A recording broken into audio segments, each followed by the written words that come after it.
1100 बच्चों से मैंने पूछा तुम किस जैसा बनना चाहते हो, और ये 8 साल से कम उम्र के बच्चे के।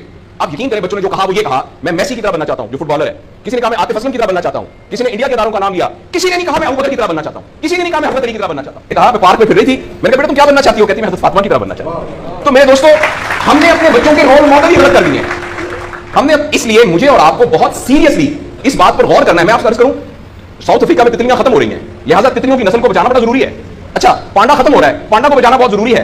इंसान पांडा और तितलियां नहीं है, इंसान खत्म नहीं हो रहा है, इंसान का बचाना कोई इतना जरूरी नहीं है, वो पांडा नहीं है। इसलिए अगर हम अपने बच्चों को ये रोल मॉडल नहीं दे सकते तो मेहरबानी करके बच्चे ना पैदा करें। लेकिन अगर हमने अपनी औलाद पैदा करनी है तो वो औलाद वो पैदा करनी पड़ेगी और उसकी वो तरबियत करनी पड़ेगी जिनका रोल मॉडल वो जो हजरत उमर थे, जो हजरत अबू बकर थे, जो हजरत अली थे, जो फातिमा थी, जो ज़ैनब थी, जो खदीजा थी रिज़वान रज़ियल्लाहु अन्हा। ये हमारे रोल मॉडल हमें पैदा करने पड़ेंगे और ये तब होगा जब हमारे अंदर से ये दो चीजें खत्म होंगी। नंबर एक, हम पैसे की बुनियाद पर अपने आप को बढ़ाना समझें, और दूसरा ये कि हम फर्द के लिए तैयार न करें, फर्द को मुआशरे के लिए तैयार करें। मेरा बेटा तो 1100 में से 1100 नंबर लेके डॉक्टर बन के जगह पर असिस्टेंट प्रोफेसर लगा हुआ है, मुआशरे को क्या फायदा हुआ है?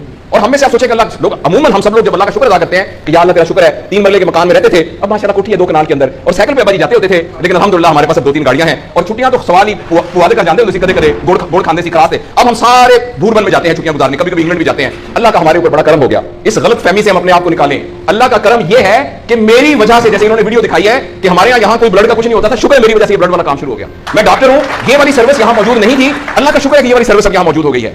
अल्लाह का शुक्र है ये सर्विस ओरिएंटेड जब तक हम अपने बच्चों को नहीं डेवलप करेंगे उस वक्त तक, मैं आपको बहुत दुख से ऐलान करता हूं, बड़ी तकलीफ के साथ, मैं बहुत ऑप्टिमिस्ट आदमी हूं, मैं यूनिवर्सिटियों में जाता हूं, कॉलेज में जाता हूं, बच्चों से बात करता हूं, अगर हमने अगले फौरी तौर पर अपने बच्चों की तरबियत पर तवज्जो ना दी, अगले 10 साल में एक ऐसी नस्ल आने वाली है जिनको चाइल्डहुड डिप्रेशन होगी, जिनको सुसाइडल थॉट्स आएंगे, जिनकी सेक्सुअल ट्रेनिंग बहुत बुरी होगी, और जिनके अंदर रिलेशनशिप प्रॉब्लम्स होंगे, और ये होने वाला है, हमारी आंखों के सामने होने वाला है। अगर आपके हाथ में एक मोबाइल है, आप अभी अपना मोबाइल खोल के फेसबुक खोले, जो पहली 1.5 मिनट की वीडियो आएगी उसमें एक नींद बहना औरत नाच रही होगी। अगर आपके 8 साल के बच्चे को आपने मोबाइल दिया हुआ है, मैं आपको यकीन दिलाता हूं उसने नंगी औरतों को नाचता हुआ देख लिया है, और वो सारे एक्ट जिनको मुंह से बयान करते हुए हमें शर्म आती है, वो आपके 8 साल का बेटा और 8 साल की बेटी देख चुकी है। इस सारे में एज अ पेरेंट हमारी बहुत रिस्पॉन्सिबिलिटी है कि हम उसमें इंटरवीन करें और उनको फिजिकल टाइम दें, और टाइम देके हम ये 2 चीजों पर मेनली काम करें। तो इंशाअल्लाह अज़ीज हमें उम्मीद है कि मुआशरा बच जाएगा।